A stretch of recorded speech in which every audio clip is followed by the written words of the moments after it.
सहना भवतु सहनो भुनक्तु सह वीर्यं करवावहे तेजस्विनावधीतमस्तु मा विद्विषावहे। ओम शांतिः शांतिः शांतिः। कृष्णाय वासुदेवाय हरे परमात्मने प्रणतक्लेशनाशाय गोविंदाय नमो नमः। गुरुर्ब्रह्मा गुरुर्विष्णु गुरुर्देवो महेश्वरा गुरुर्साक्षात् परब्रह्म तस्मै श्री गुरवे नमः। हे वाचुनी पार्था अरहाटो नये अन्यथा ऐसी आद्य हे कथा श्री मुरारी सांगे। भगवंताच्या असीम कृपेने विश्वमाऊली ज्ञानोबरायाच्या असीम कृपेने सकल संतांच्या आशीर्वादाने सद्गुरुदेवाच्या आशीर्वादाने चालत असलेल्या या नित्य ज्ञानेश्वरी चिंतनामध्ये आज आपण ज्ञानेश्वरीतील तृतीय अध्यायातील 126 क्रमांकाच्या ओळीपासून प्रारंभ करत आहोत। या ठिकाणी भगवंत अर्जुनाला सांगत आहे, हे अर्जुना, अशा या नियमाशिवाय अन्य प्रकारे आचरण करू नये अशी ही पुरातन काळापासून कथा श्रीकृष्ण सांगत आहे। आता कालच्या चिंतनामध्ये आपण जो भाग पाहिला की स्वधर्माचं आचरण, स्वधर्माच्या आचरणासंबंधी भगवंत बोलत आहे की स्वधर्माचं आचरण आपल्या जीवनामध्ये आपण केलं पाहिजे, स्वधर्माचं पालन आपण केलं पाहिजे। तर तोच भाग या ठिकाणी भगवंत अर्जुनाला सांगत आहे, माऊली आपल्याला सांगत आहे। आणि काय सांगत आहे तर ते पुढच्या ओळीमध्ये आपल्या लक्षात येईल। जे देहेची आपण पेय मानती आणि विषयाती भोग्य म्हणती या परते न स्मरती अनेक काही। कालच्या चिंतनामध्ये आपण पाहिलं की ज्या पद्धतीने काही लोक केवळ जे काही मिळालेलं भोग्य वस्तू आहे किंवा जे काही मिळालेले त्यांना त्यांच्या प्रारब्धानुसार देवतेच्या कृपेनुसार धन आहे, त्या धनाचा उपयोग केवळ आपल्या स्वतःसाठीच करतात, इतरांचा विचार त्याच्यामध्ये नसतो। परंतु जो स्वतःच्यासाठीच केवळ त्या भोगाचा उपभोग घेत असेल किंवा त्या धनाचा उपभोग घेत असेल तर तो पापी आहे।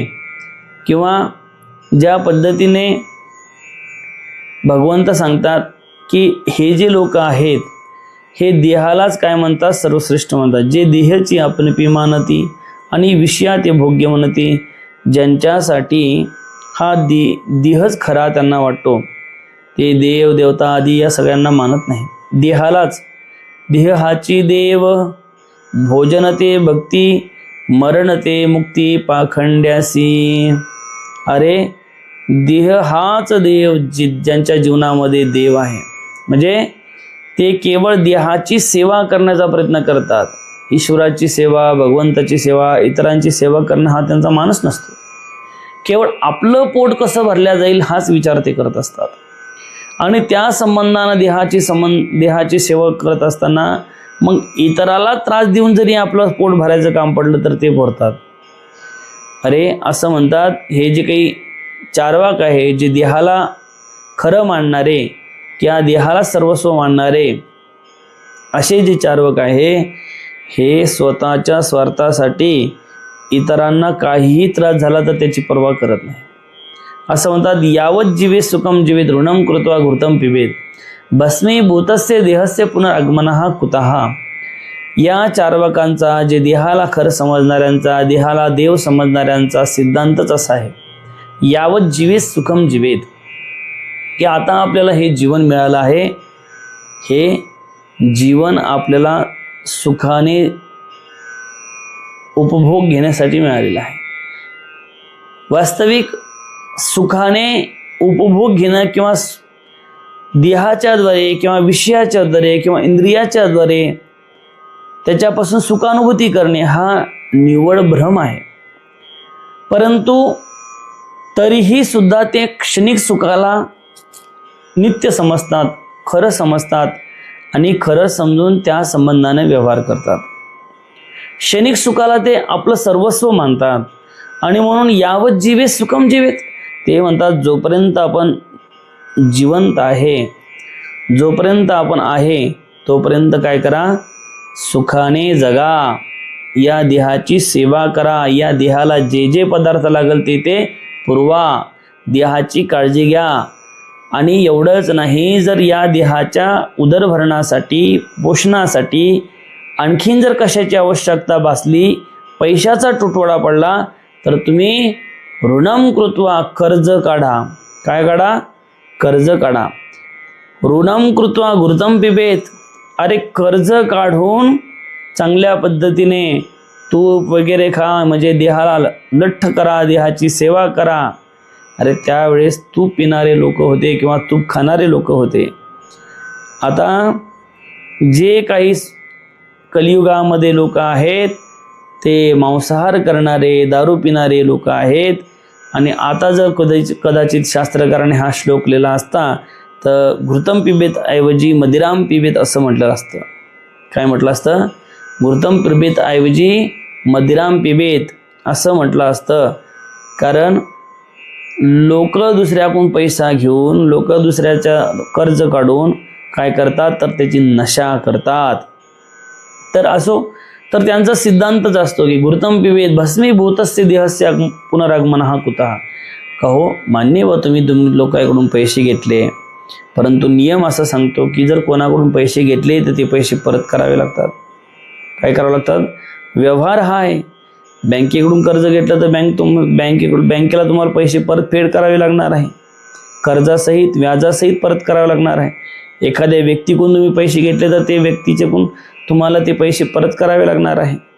परंतु या ठिकाणी जे चारवाक आहे किंवा या ठिकाणी जे देहाला सत्य मानणारे आणि देहाची सेवा करणारे आहे, देहाच्या सर्वस्वासाठी जे जगणारे आहे, ते असा विचार करत नाही. ते असा विचार करतात की कर्ज काढून घ्या, त्याच्याद्वारे चांगल्या पद्धतीने चांगला आहार सेवन करा, तूप खा, आणि त्यानंतर घृतम पिबेत भस्मीभूतस्य देहस्य पुनरागमनः कुतः. आणि मग पैसे भरायची वेळ आली तर पैसे डुबून टाका. आणि एकदा देह गेल्यानंतर पुन्हा कुठे माणसाला पुन्हा पुढच्या जन्मामध्ये काय होतं आणि काय नाही, आणि पुन्हा आपण मेल्यानंतर काय पैसे कोणाचे दिले नाही दिले काय फरक पडतो. तर याचा अर्थ ते केवळ स्वजन्माचा किंवा या जन्माचाच ते विचार करतात. असे जे देहाला सर्वस्व मानतात, जे देहच आपण मानतात, जे भगवंत मानत नाही, ब्रह्म मानत नाही, ईश्वर मानत नाही, इतरांची सेवा करण्यामध्ये ज्यांना रस नसतो, असे जे केवळ देहालाच काय म्हणतात, आपलं म्हणतात आणि विषयाला भोग्य समजतात. विषय केवळ आपल्याला उपभोगण्यासाठीच आहे, विषयाचा भोग आपण घेतला पाहिजे असं समजणारे, काय विषयाचा उपभोग आपण घेतला पाहिजे असं समजणारे आणि देहाच्या ठिकाणी अहंकार बुद्धी ठेवतात आणि असे विषयाचा उपभोग घेणारे, आणि त्यांना त्यांच्या जीवनामध्ये दुसरं काहीही ते सत्य मानत नाही. पुन्हा माऊली सांगतात की हे यज्ञोपकरण सकळ नेन तसते बरड अहम बुद्धी केवळ भोगू पाहते. की खरे तर संपूर्ण जीवन म्हणजे स्वधर्मरूपी यज्ञाची साधने आहेत, परंतु भ्रांतीच्या चक्रात सापडलेले लोक हे न कळल्यामुळे देहाच्या ठिकाणी अहंकार बुद्धी ठेवतात आणि विषय भोगावर लक्ष ठेवतात. वास्तविक संपूर्ण जीवन हे स्वधर्मरूपी यज्ञाचं साधन आहे. या जीवनामध्ये ब्रह्माजीने प्रजेला जे काही सांगितलेला स्वधर्म आहे, त्या स्वधर्माचं पालन प्रजेनं केलं तर त्यांना बाकीचे कुठलेही साधनं करण्याची आवश्यकता नाही, बाकी कुठले साधनं करायची गरज नाही. अशा पद्धतीने ब्रह्माजीने प्रजेला सांगितलं होतं.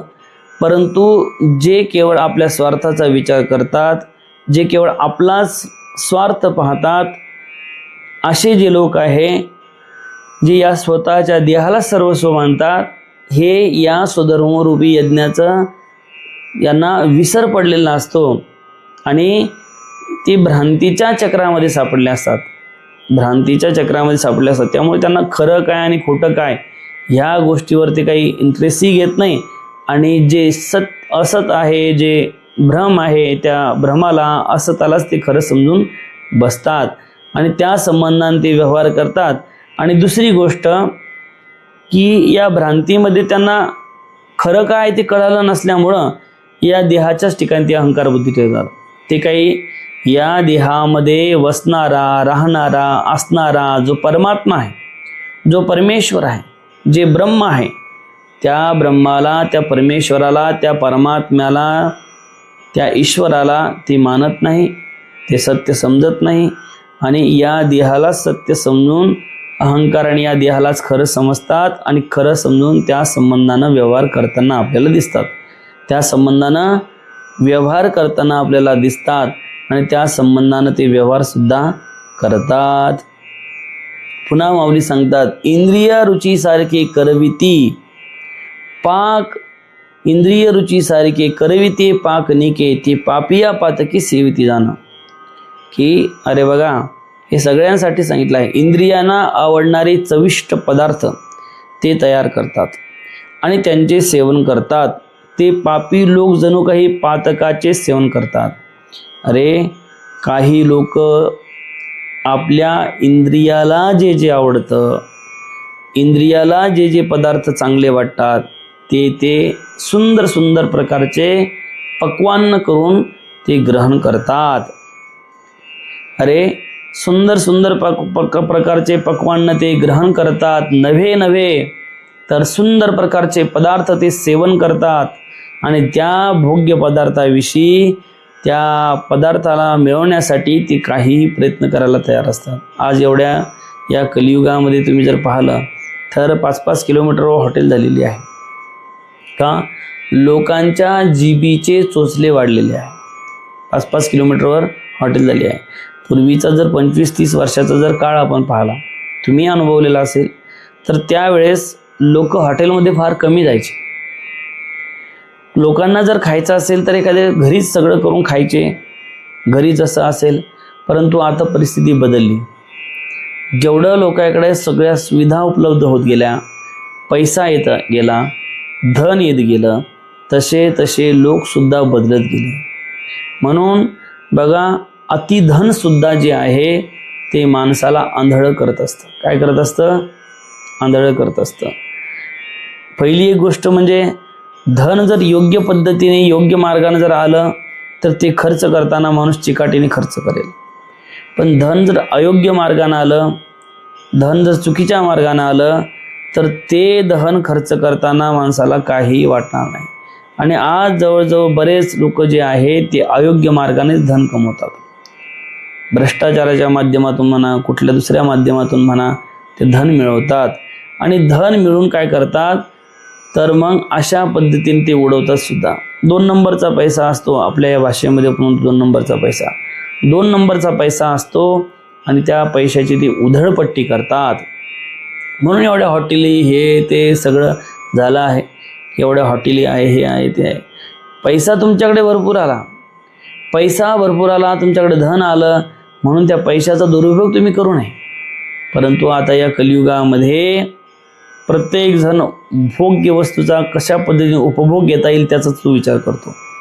कशा पद्धतीने कोणती वस्तू कशा पद्धतीने भोगता येईल तिचा विचार करतो आणि त्यासाठी मग तो धनाची लुटमार करतो, धन वाटतो आणि ते धनसुद्धा योग्य पद्धतीने कमवलेलं नसतं. म्हणून आज आता बऱ्याच ठिकाणी ठिकठिकाणी हॉटेल जे दिसतात आणि लोक जे हॉटेलमध्ये गर्दी दिसते आहे ती 5-25 वर्षापूर्वी नव्हती. 5-25 वर्षापूर्वी वातावरण सात्विक होतं. लोक काहीही खायचं असेल तर घरीच खायचे आणि एवढं त्यावेळी धनधान्य विपुल नव्हतं.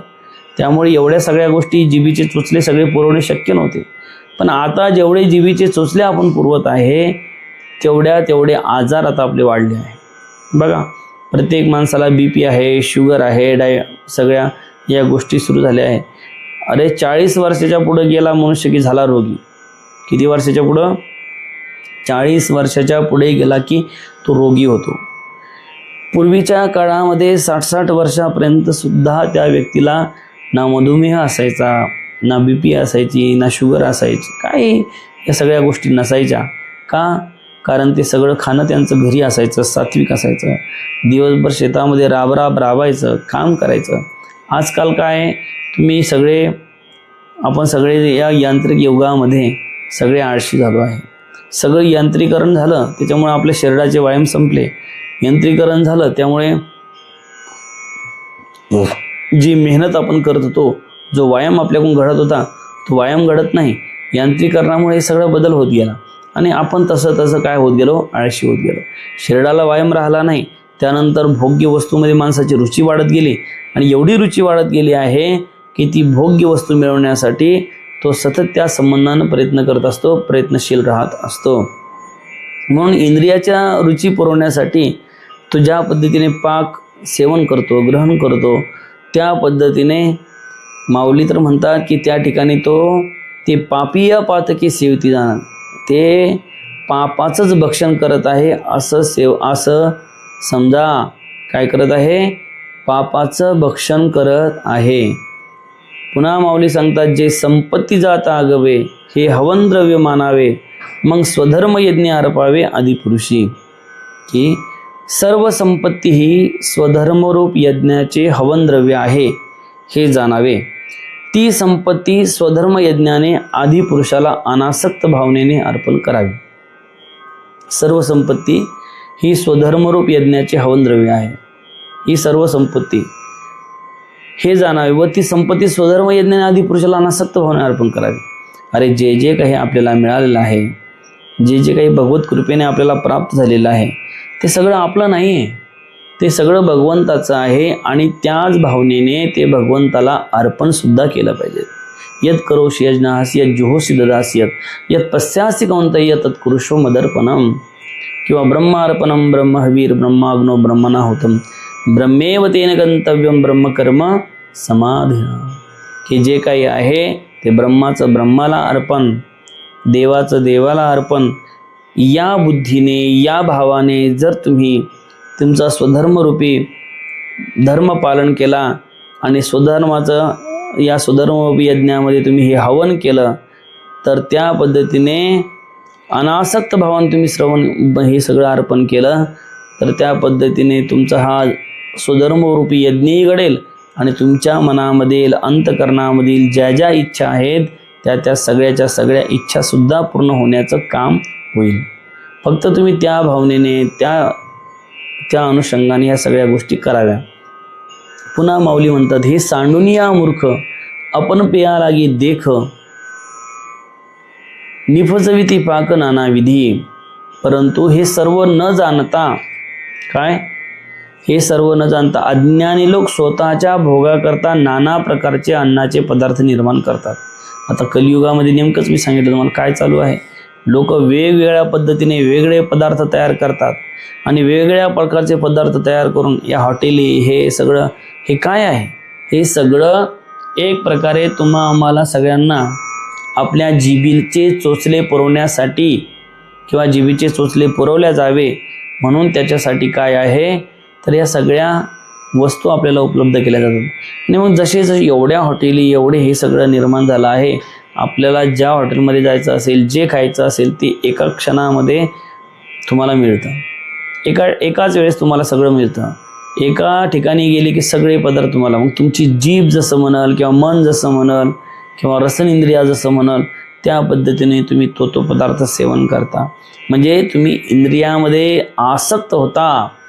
मन तुम्हाला आज्ञा करतं की चला आज आम्हाला पाणीपुरीच खायची आहे.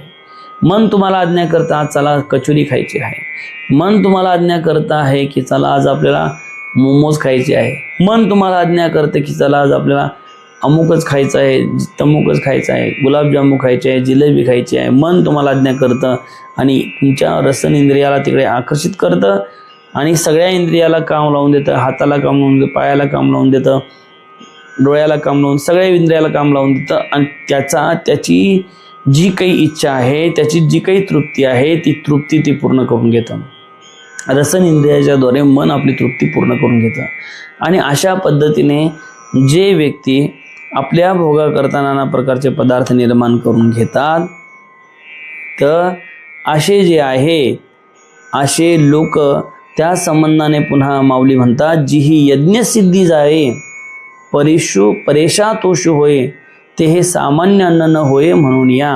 अरे वास्तविक पाहिलं तर ज्या अन्नाच्या योगाने यज्ञसिद्धी जातो आणि परमेश्वरी संतोष पावतो, ते सर्व अन्न सामान्य वस्तूसारखं नाही. अरे आपण आपल्या भोगासाठी त्या वस्तूचं विकृतीकरण केलं आहे. जी वस्तू जशी आहे तशी न ठेवता आपण तिचं विकृतीकरण केलं आहे. विकृतीकरण केलं म्हणजे त्या वस्तूपासून एक एक एक एक वेगळे पदार्थ शोधून काढले आहे. वास्तविक अन्न जे आहे ते अन्न म्हणजे केवळ भोगण्याचं साधन नाही, केवळ आपल्या जिभेचे चोचले पुरवण्याचं साधन नाही, किंवा आपल्या रसनेंद्रियाला जे लागेल ते मिळवण्याचं साधन नाही. तर अन्न जे आहे त्या अन्नाच्या संबंधानं सांगतात की अन्न म्हणजे अन्नाच्या योगाने यज्ञसिद्धी जातो. काय? अन्नाच्या योगाने यज्ञसिद्धी जातो आणि परमेश्वरी संतोष पावतो. याच अन्नाच्या द्वारे काय होतं, तर जो काही यज्ञ आहे पुढे सांगणारच आहे, त्याच्यावर श्लोकच आहे, तर त्या अन्नाच्या द्वारे यज्ञसिद्धी जातो आणि परमेश्वरी संतोष पावतो. एवढं सामर्थ्य या अन्नामध्ये आहे. अन्न काही साधारण गोष्ट नाही. काय आपण जरी त्या गोष्टीला साधारण समजत असेल, परंतु अन्न काही साधारण गोष्ट नाही. पुन्हा माऊली सांगतात, हे न म्हणावे साधारण अन्न ब्रह्मरूप जाण, जे जीवन हेतू कारण विश्वाया. या अन्नाला साधारण सामान्य समजू नये. अन्न ब्रह्मरूप आहे हे जाणावे, कारण ते या विश्वाच्या जीवनाला कारण आहे. बघा, अन्नाला काही साधारण सामान्य समजू नये. अन्न साधारणही नाही आणि सामान्यही नाही. अन्न विशेष आहे. विशेष कसं आहे अन्न, की या अन्नामुळेच काय होते, तर हे जे काही अन्नमय कोश जे शरीर आहे, हे शरीर फक्त त्या अन्नामुळेच टिकून राहिलं आहे. ज्या दिवशी तुम्ही अन्न खाण्याचं बंद करसाल, अन्न ग्रहण करण्याचं बंद करसाल, त्यावेळेस हे शरीर जे आहे हे शरीर आपोआप कृश होऊन यातील प्राणात्मा जीवात्मा तुम्हाला सोडून देईल आणि जीवात्मा तुम्हाला सोडून निघून सुद्धा जाईल. जोपर्यंत तुम्ही या शरीराला अन्न देसाल तोपर्यंत जीवात्मा त्यामध्ये राहील. ज्या दिवशी तुम्ही या शरीराला अन्न बंद करून दिला, हळूहळू अन्न जे शरीर जे कृश होईल आणि जीवात्मा या शरीराला सोडून देईल. आणि म्हणून या शरीरापासून, कारण असं म्हणतात की देह जो आहे हा देह परमेश्वर प्राप्तीचं एक साधन आहे आणि याच देहाच्याद्वारे तुम्ही परमेश्वराची प्राप्ती करू शकता. काय? याच देहाच्याद्वारे परमेश्वराची प्राप्ती करू शकता. या शरीराच्याद्वारे परमेश्वराची प्राप्ती करू शकता. म्हणून म्हटलं शरीर उत्तम चांगले. पुढं म्हटलं हे शरीर साध्य होय केले शरीरे साधले जाण परब्रह्म, की शरीराच्याद्वारे तुम्ही परब्रह्माला, त्या परमात्म्याला, त्या परमेश्वराला सुद्धा प्राप्त करू शकता. म्हणून शरीर कसं आहे, उत्तम चांगलं आहे. म्हणून या शरीराच्याद्वारे तुम्ही भगवंताची प्राप्ती करू शकता. आणि ते शरीर टिकवण्यासाठी अन्न ग्रहण करावे लागतात. आणि अन्न तुम्ही जे ग्रहण करता ते अन्न काही साधारण गोष्ट नाही, तर अन्न म्हणजे ब्रह्मरूप आहे. अशा पद्धतीने मी कालच्या चिंतनामध्ये सांगितलं तुम्हाला की ज्याप्रमाणे आपण जेवायच्या अगोदर श्लोक म्हणतो की वदनी कवड घेता नाम घ्या श्रीहरीचे सहज हवन जा. वदनी कवड घेता नाम घ्या श्रीहरीचे. आपण म्हणतो ना की देवाचं नाव घ्या आणि देवाच्या नावाने काय करा, तर जेवायला प्रारंभ करा. ज्यावेळेस आपण पाणी फिरवतो आणि ते श्लोक म्हणतो, त्या श्लोकाच्या द्वारे आपण भगवंताला हे जे काही अन्न आहे ते अन्न समर्पित करत असतो आणि समर्पित करून आपण त्याचं काय करत असतो, ते ग्रहण करत असतो आणि त्या पद्धतीने ते अन्न आपण घेत असतो. आणि म्हणून अन्न काही साधारण गोष्ट नाही, अन्न ब्रह्मरूप आहे हे जाणावं. आणि याच अन्नापासून पुढे काय होतं हे तर सांगणारच आहे. याच अन्नापासून माणसाची उत्पत्तीसुद्धा होते. हेच अन्न विश्वाच्या जीवनाला कारण आहे. कारण याच अन्नापासून रक्त आणि काय होतं तयार, वीर्य तयार होतं. आणि रक्त आणि वीर्य तयार झाल्यानंतर याच वीर्यापासून सृष्टीची उत्पत्ती आहे. वीर्यापासून काय, माणसाची उत्पत्ती आहे. म्हणून या आणि हे जे काही रक्त आणि वीर्य तयार होतं हे अन्नापासून होत असतं. म्हणून अन्न काही साधारण गोष्ट नाही, अन्न ही विशेष आहे आणि म्हणून या अन्नाला ब्रह्मरूप समजावं, ब्रह्मरूप म्हणून या अन्नाला ग्रहण केलं पाहिजेत.